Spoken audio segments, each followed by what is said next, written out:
Hello and welcome to episode 47 of season 2 of the Search With Candour podcast. I am your host, Jack Chambers-Ward, and joining me for 2 weeks in a row, I think that's a new record for the last 6 months or so, it's Mark Williams-Cook. How are you, Mark? Hello, very well, thank you. It's nice to be doing a live one again, and this is going to be a little bit different to the last one we did. We did pretty much purely Q&A last time. This time we're actually going to do kind of a live recording of a normal episode. And also, if we have time at the end, and if you guys send in some questions on LinkedIn, we'll do a Q&A at the end of the episode as well.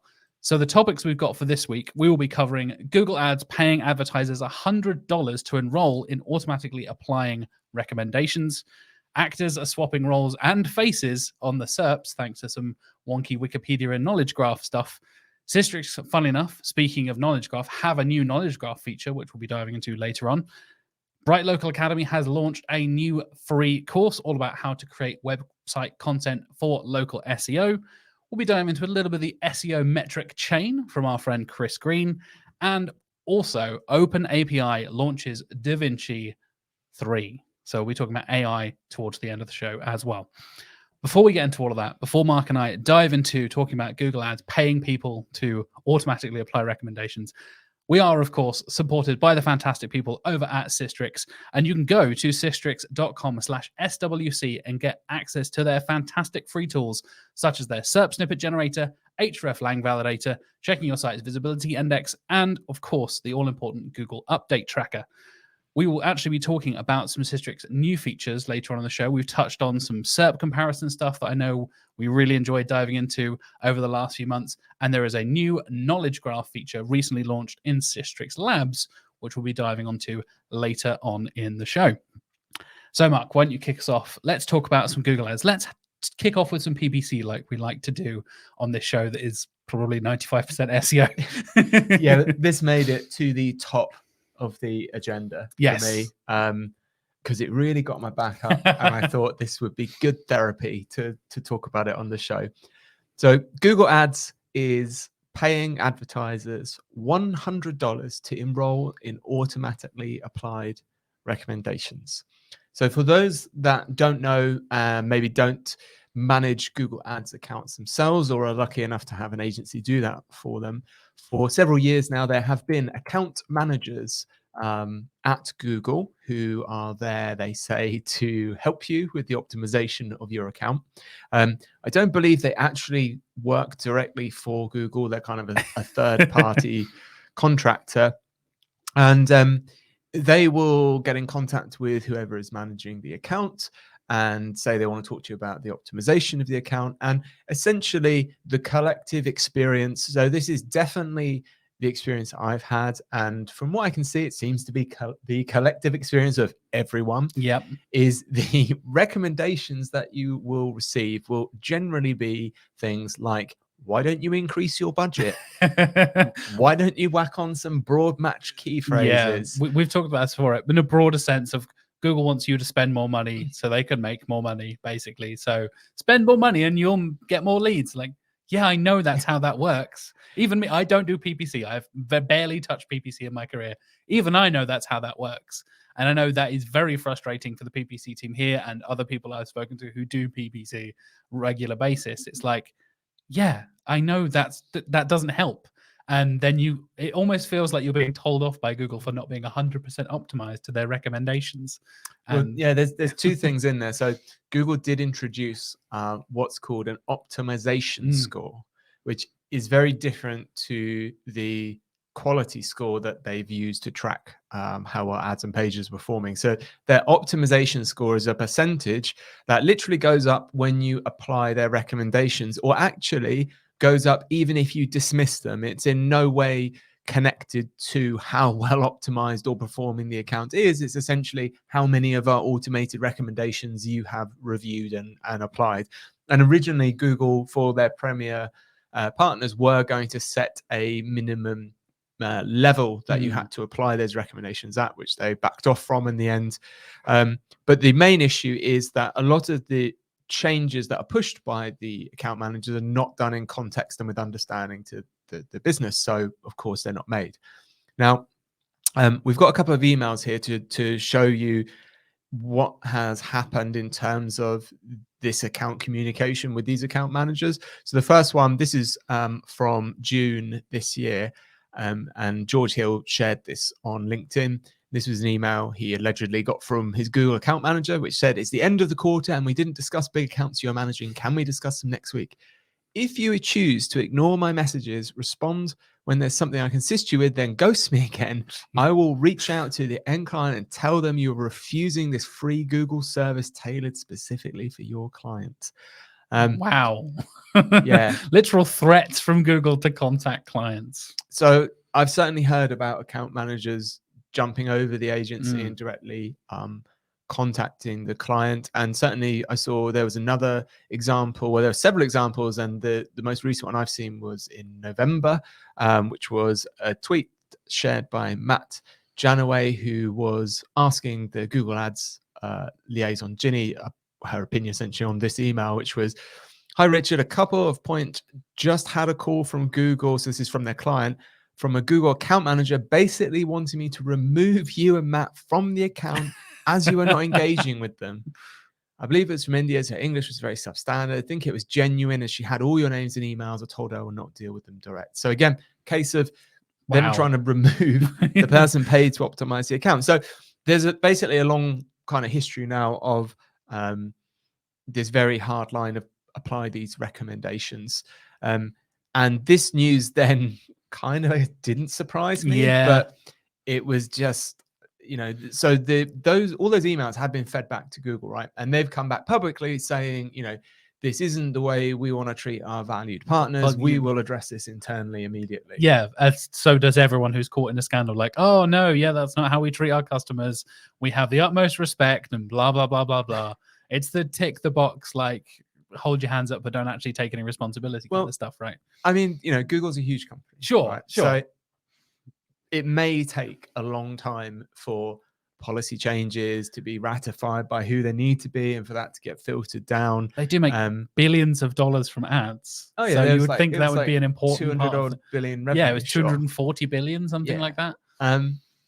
So yeah, then we've now jumped to, this was reported on seroundtable.com. We'll put a link to it in the show notes, that essentially Google has been sending out an email that is offering people $100 of ad credit, so not even actually $100, to enroll in automatically applied recommendations. So skip the whole account manager trying to get you to do it. We'll just give you some free advertising credit if you do it. And as you can imagine, lots of people doing Google Ads. It's like, that doesn't even make sense on a financial level. Yeah. I will lose more than $100 in value by just flicking all these switches. So yeah, I saw a couple of people discussing on Twitter of like, well, what's your price then? Like, if you're running a small business and you have a Google Ads account and maybe you're not working with an agency like ourselves or not working with a freelancer, you're trying to do it all yourself. I'm like, oh, $100, okay, for free. That give me the chance to like test the water a little bit and see how it's going and all that kind of thing.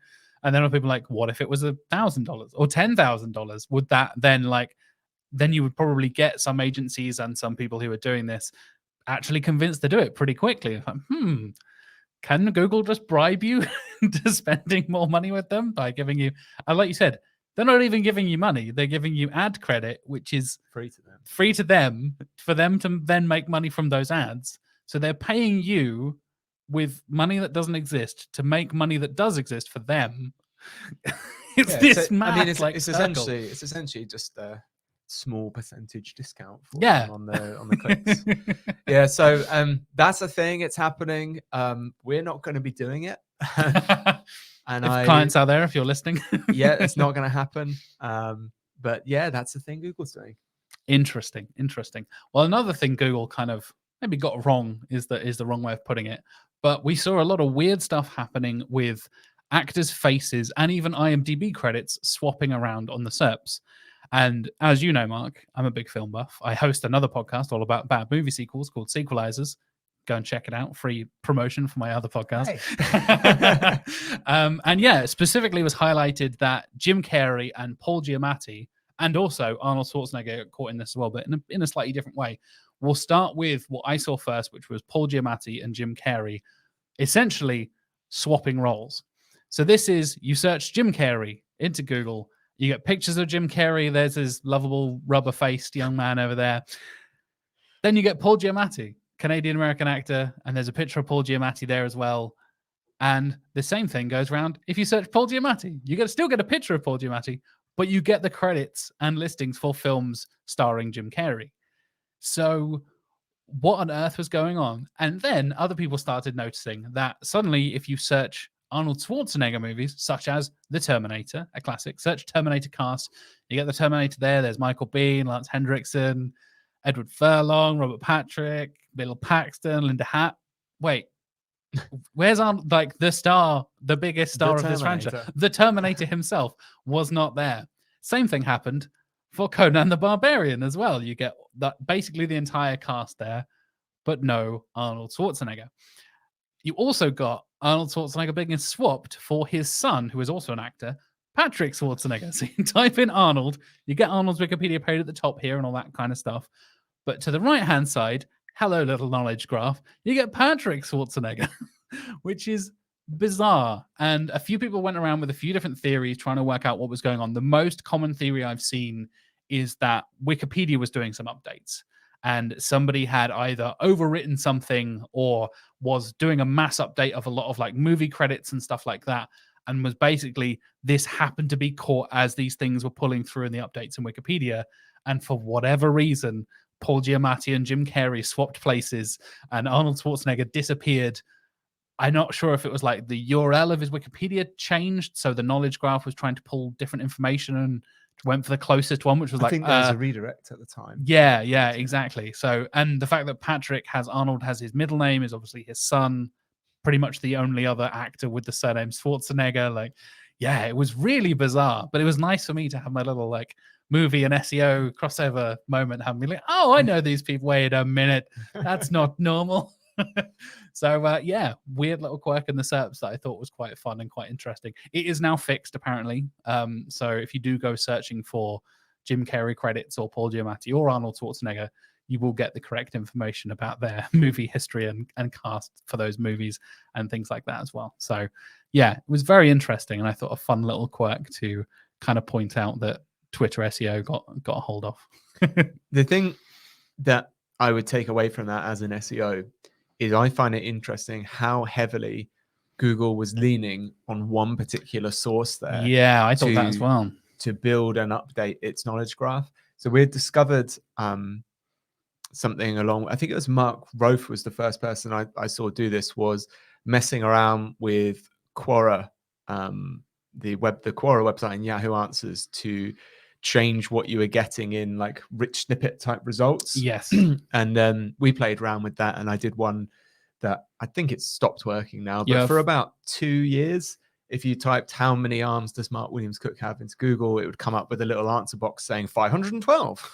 Because you'd put that on your blog, right? Well, I'd put it on my blog, but I'd link to the Q&A from Quora to do that. And Google had kind of lapped it up because it was like, there's a question, there's the answer. That's fine. And obviously it's got no way to kind of verify that, which is, you know, why it went through. But what surprised me about this was, you know, these are celebrities with high search volume. And there are lots of potential sources about them on the internet that should roughly be in sync. Yeah.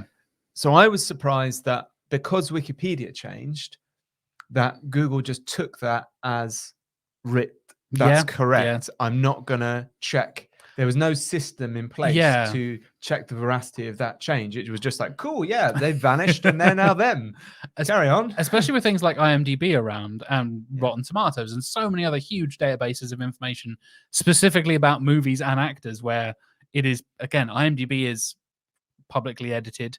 So is Wikipedia, now much more controlled than it was a few years ago, but still, they're publicly edited stuff, right? And you can get yourself added to those things as a contributor and all that kind of stuff. So it is a bit weird that it was all just kind of taken as gospel, and I could write anything about myself and be like, yeah, get my own Wikipedia page and then do it that way. It makes me think maybe, and this is, I'm sure Google will deny this, and I'm probably wrong, but it does maybe make me think there is some kind of special case for Wikipedia in Google. I mean, I'm thinking, how would it, you know, again, this is probably my ignorance, and I'm sure I'm happy to be corrected if someone could tell me why, but, you know, from an algorithm point of view, how it would end up relying so heavily, how it would pick that one site with all other things being equal in how it evaluates them. Yeah, because funny enough, Wikipedia always comes up top in visibility index like charts from Systrix as well. Whenever we talk about the most visible UK domains and stuff like that,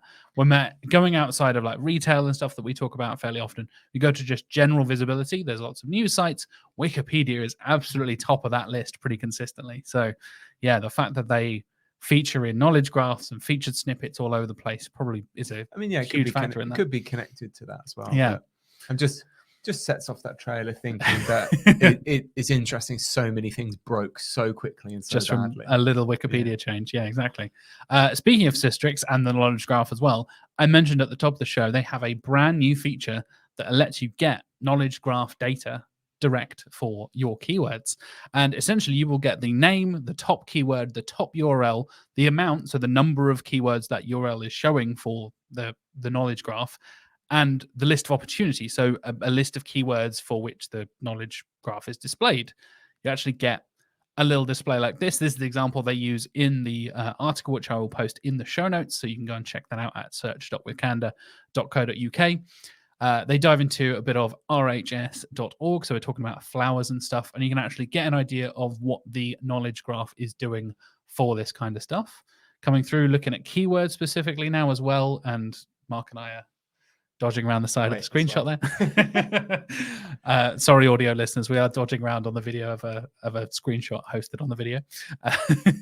And you can also go through and look at it from a domain and keyword discovery perspective as well. So Systrix is really good for kind of dividing up the different sides of being able to look at something from a keyword perspective, from a domain perspective, and then this is specifically this final screenshot here from the keyword discovery point of view as well. So it's really excellent way of identifying opportunities from the knowledge graph there as well. Like I said, all this screenshots and this data is all taken from the update in the changelog on systrix.com, and I will post a link for that in the show notes. And you can go out and check some fantastic knowledge graph data for you and your clients using Systrix in the future. Next up, we have a free course for local SEO. And I've actually done a few of these courses before. I'm halfway through this course already. I started it this morning from the fantastic Bright Local and previous guest on the show, the fantastic Claire Carlisle as well. I will flash up a little thing on the screen here for the video viewers. There she is. There we go. Fantastic Claire. She's brilliant. She's a fantastic host, really good at explaining things very clearly, very simply. If it's your first time trying to local SEO, this is a brilliant, brilliant course to start off with. And I'm basically just trying to brush up on some local SEO stuff because I know some clients are looking into some local SEO stuff at the moment. And I haven't done it in a couple of years, pretty much since I started here at Candour. So I need to make sure I'm still up to date on all the usual stuff. And there's a bunch of free courses and stuff on the Bright Local Academy. Like I said, links for this will be in the show notes as well. And you can go and check out all of that stuff. A few of them are hosted by Claire. I've done all of those, and I'm halfway through this one at the moment as well. There's everything from keyword discovery and research stuff all the way through to this latest one, which is how to create website content for local SEO. And actually, Claire dives around and talks about the different parts of the funnel. So bottom of the funnel content, middle of the funnel content, top of the funnel content, how to do your keyword research, how to understand local searcher intent. It covers loads of different stuff in about 8 different segments. There's a little test and an assessment, and you can get a little certification at the end of the course as well. So like I said, links for that will be in the show notes, or you can go to academy.brightlocal.com and go straight there and get them all lovely free courses for you. Nice. I will be checking that out also. Yeah. I saw a couple of people talking about it on Twitter and recommending it and things like that. And yeah, I'm about 45% of the way through according to the app. So I'm enjoying it so far. Good work. So this is something I discovered just before we came on the show, which is by an SEO I've known for quite a long time. He's actually come down and done Systrix training for us in Norwich. It's Chris Green, and he has put together this wonderful image for what he calls the SEO Metric Chain. And it's got a post to go with it on his website, which is chris-green.net. We'll, of course, link to it in the show notes at search.withcandour.co.uk. But I wanted to talk through it quickly because just from seeing this image, I immediately loved it. Same, yeah. Because it's the same approach that we've developed over quite a few years. And I've never seen anyone put it quite so well in terms of, visually. So this is talking about SEO and the kind of metrics that you want to report on, with the left side of these metrics having higher technical value or being closer to technical value, and the right side being closer to financial value. And this is super important in terms of when you are speaking to your client or your internal stakeholders and talking about SEO and the progress and the success, you need to understand where they sit on this kind of value chain and what they're going to be interested in. So it may be, FDs, CEOs, MDs are essentially only interested in financial value, and they don't want to hear about crawl requests. They're really not interested. But maybe the dev team, they're not so interested in revenue. They want things to be functioning and working. So you want to talk to them about crawl errors and such. So yeah, starting from the left, technical metrics. So crawl requests, tongue twisters, crawl errors, pages indexed and excluded pages. All of this is available in Search Console, and of course is the foundation. If you're starting out doing SEO, you need these things to be good, and this is how you measure them if you want good visibility and rankings, because if you're having crawl issues, if you're having problems with pages being excluded, obviously you're not going to get the visibility. So that's obviously the kind of reporting you do at maybe like a technical audit kind of level. Yeah. Something we talk to clients quite a bit about is visibility and rank tracking. And personally, I'm quite surprised. I see quite a few people in the SEO community kind of throwing a bit of shade on rank tracking, saying, it's not that useful, and why do you care about that? Good SEO only cares about, organic revenue. It's all about stuff. The money. Yeah, exactly. And, like, yes, it is, but there's a road here that we're going down. You and I were talking. I'll take the screenshot off them briefly. You and I were talking about this with a client the other day. In fact, we had to kind of, we're in the early stage of this relationship. We're working with them, and we've seen a big increase in impressions, which is fantastic from all the kind of technical stuff we've been doing to the site. But the clicks haven't started coming through yet, and we're like, that's all part of the process. And essentially, kind of like you were saying, Mark, when you're first starting off with the site, you start off with a lot of these technical updates, and you're eventually moving from left to right, essentially, on this chart. And then talking about, okay, we're starting to get rankings now. Now we're getting clicks coming through. Then you can talk about transactions and revenue and all that kind of stuff. And it's that progress step by step, right? And yeah, explaining that to the client. I wish we had this chart for that meeting the other day. And I was like, this is perfect. Oh my God, could I just like show this to the client and be like, there you go. We're currently at this stage, and we're working with like growing your rankings, creating new pages, all this kind of stuff. The clicks will come, the transactions and revenue will come. And yeah, it's a perfect example from Chris here of an easy way to lay it out. Yeah, and the great thing is he hasn't watermarked it or anything, so he can't just use it. So yeah, and I think that phase here, the visibility ranking, is actually one of the most important because it's where people can get cold feet when they're not seeing additional traffic and revenue. So, if you move some core rankings from 90th to 50th to 30th to 10th, that's brilliant. But you're not going to get any more revenue, probably no more visitors from that. Yeah.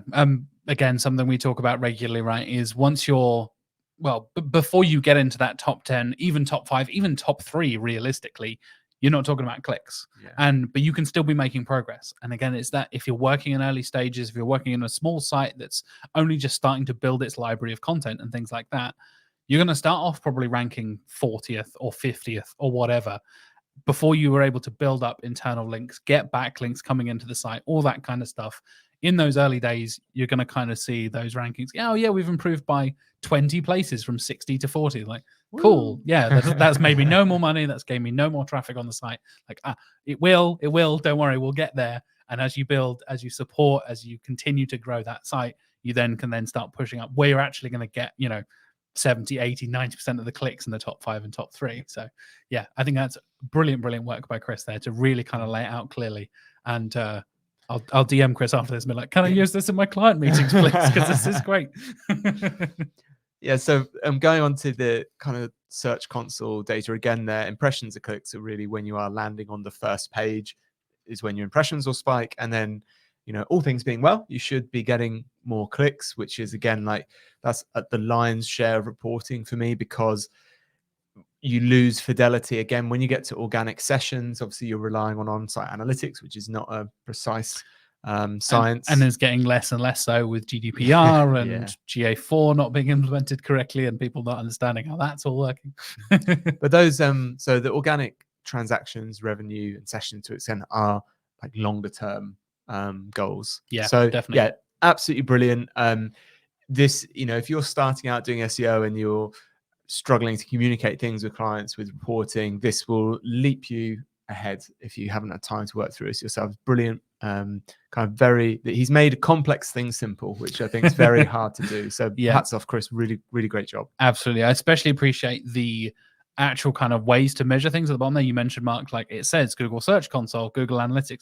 This is what you should be looking at for these things at this stage, rather than just find whatever wherever. Like, I don't know, if you're starting out brand new and you don't know where to look to find clicks and impressions, or where you're going to get your pages indexed, or whatever it is on this chart, there's a brilliant little guide there from Chris. And yeah, hats off to you, Chris. Excellent work.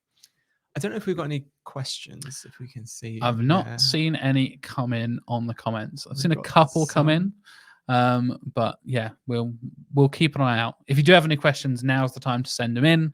We are coming up to the half-an-hour mark, so we will be diving into. Yeah, we've got a few. Got a couple.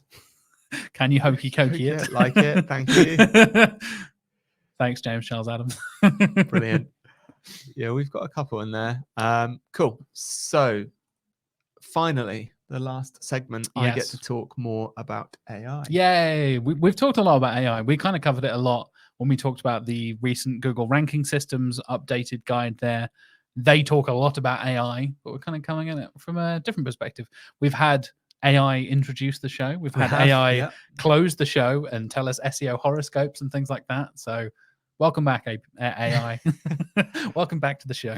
So we've covered... So what I want to talk about is OpenAI have released a new version in their GPT-3, a new model called DaVinci 003. So we've only been up to DaVinci 002. And if you've played around with OpenAI, you would have seen there's different models they use that are kind of good at specific things. And I got into this conversation actually with Darren Shaw from Whitespark on LinkedIn. Someone very much respect him. And he said something really interested me and started off a kind of quite a long thread here, which is, with an increase in AI generated content, it's no wonder Google is focusing on EAT. So expertise, authority, trust. AI writing tools can't write original content. They can only feed you what's already been written because it's what their models are trained on. Original thought will continue to win in SEO. Very, very interesting opening to a conversation there, for sure. So I agree with this, and at the same time, I think disagree in some way. And that's because when we talk about AI being trained on content that exists out there, to me, that's kind of explaining how humans learn as well, in that we go and we read things and we take them in, and then we maybe change them slightly, we curate them, we rewrite them. So I made this point to Darren, and I said, I'm not sure, because there's obviously limitations with language models and predicting which word will come next. But there's whole branches of AI where they're using it for science and they're teaching it things, and it's learning and coming up with its own novel solutions. Yeah. And when you combine that with something like GPT-3, which is primarily a language model, so can you communicate and understand the context of these things? I think you can. And this is obviously just my opinion. I'm not saying he's wrong, I'm right. But I think we will get to a stage where it is helpful for everyone. And I had a back and forth with Darren about this. My point was actually around, if Google doesn't want that, why are they investing so much in Mum, which is their way of essentially doing just that, which is when you type in a query, if they don't think a good answer exists on a single page, they're essentially pulling together their knowledge of it and writing the answer kind of bespoke on the fly for you, which is basically this, which is going to be original content, maybe, and there's loads of examples when we, even when we do content audits, that's talking about reframing stuff, adding in different questions to answer intent. Like a lot of people talk about that when you go back and, if you're doing an audit and you're going back and looking at old content that could be possibly updated for the new year or whatever it is, you're not going to probably write that from scratch, right? You're going to tweak it and edit it, and I'll swap this thing here and change that there, and oh, that's out of date, so let's get rid of that. This is the new version, put that in there, all that kind of stuff. And isn't that just the human experience of creating stuff? As a person who has written music and written stories and all that kind of stuff, like, you are you more than the sum of your parts, essentially? This is very philosophical of some. AI leads to very philosophical questions of like, every story or every song that I've written, is that just a rip-off or an direct influence from another thing? And what separates that like creative originality from just taking a bunch of stuff, amalgamating it, and taking like the lyrics from this song and the tune from that song and putting them together, and oh, it's a new song and nobody can tell. I think the difficulty as well is a lot of people don't want the answer to be AI, because it does make you feel a bit down. Going back to the Terminator, it's a bit Skynet, right? Like, they will just take over and AI will write all of our content for us. It will audit all of our content for us. Humans will no longer be needed for creative purposes. I think it's almost because we feel like creativity and imagination is that last like bastion. Yeah, the last bastion of humanity, right? The calculator beat me at the times tables, but I can write better poetry. Yeah, exactly. Yeah, we can write better poetry, but computers have been able to beat us at chess for like 50 years at this point. So in that brilliant segue onto poetry, DaVinci 003 is specialized in giving higher quality, longer output and better instruction following. So the first example I saw of the DaVinci 003 was someone gave it this prompt, right? Write a short rhyming poem explaining Einstein's theory of general relativity. Here we go. In easy but accurate terms. Okay, I have a physics degree, so I'm intrigued already. So this is I'm a terrible poet, but I know my physics. This is what it came out with pretty much instantly. And this is meant to rhyme, I think, in US English. So yes. You'll have to give me the benefit of doubt. Do an American accent, Mark. You'll be no. If you want to understand Einstein's thought, it's not that hard if you give it a shot. General relativity is the name of the game, where space and time cannot remain the same. Mass affects the curvature of space, which affects the flow of time's race. An object's motion will be affected by the distortion that is detected. The closer you are to a large mass, the slower time it will seem to pass. The farther away you may be, time will speed up for you to see. How accurate is that? That's pretty spot on, to be honest. Yeah, relativity is a fascinating topic, but that has kind of summed a lot of the wider discussions and broader topics in pretty easy to understand. How long would it take you if I gave you that prompt to write a short poem about general relativity? Could I do it as a parody song instead? That's kind of my specialty.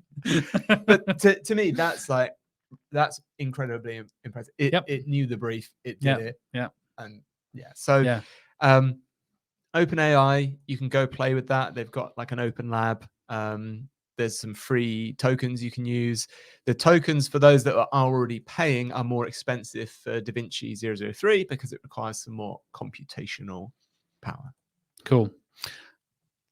We have a couple of questions here. Okay. First one, kind of less of a question, more of a comment here from Devon about the AI side of things. Right. So let's have a look here. Agree with that point, Mark, but I don't think AI will ever be able to create original content that can currently provide new thoughts in areas such as philosophy, kind of what we touched on already, where a human can provide a truly new idea. Cool. Disagree. Hard disagree. Sorry, Devon. So, I mean, yeah. Again, like, not my expert area in terms of I don't have like a degree, you know. I did my Coursera qualification in machine learning. But the way I look at it, you know, you take like, you know, I'm a dad, right? Kid, they're born thick as bricks. They don't know anything, right? They're not don't say that to their face. They're not coming up with any new philosophical ideas. Yeah. Everything that they will kind of come out with is based on what they're taught, what they learn, what they absorb. And obviously we're just limited by at the moment about how we can kind of put that into a machine. And yes, it's understanding it. We're certainly not there yet. I don't know. I asked one of the kind of writers on LinkedIn how they would define creativity. And kind of the definition they came back with, to paraphrase, was around kind of, you know, things, you know, with kind of a random element that's then sense checked. That's basically it. That sounds like something a computer could do. When you break it down like that, you're kind of like, well, a computer could do that. You know, and when you give prompts to to DALL-E and stuff and see the images it comes up with, arguably, is that not creative? Because it's making something that's never been made before. You know, and if I asked you to sit down and draw a picture of a new animal, oh god, you're definitely going to base it on something you've seen. It's either going to have toes, or it's going to be a horse. It's blue. Oh wow, or it's going to have wings or feathers. So it's all based on things that you know and some other combination. So I don't know. Like, it may be the gap in my understanding again of what creativity is. Again, this is getting too philosophical. Neither of us have. We do have someone with a philosophy degree here at Candour anyway, so maybe we should bring in the other specialist. The other two things I'd always consider is historically we've always been proven wrong. When we say this, so when people say computers, AI can or can't do this, they'll never beat a human at chess. So chess is a good example, because people did say computers will never be able to beat humans at chess because it's a strategic game. And the chess problem was actually solved before brute forcing it. So before looking at all possible combinations. And they've done the same with Go, which is a more kind of mathematically complicated game. And the other thing is that if you consider technology always improves, okay, the only thing that's going to stop technology improving is some kind of like cataclysmic event. Touch wood, obviously it doesn't happen. But that means then logically at some point they will surpass humans. We're getting to like technological singularity stuff now. So like it will happen at some point. It's just a matter of when. So I don't know.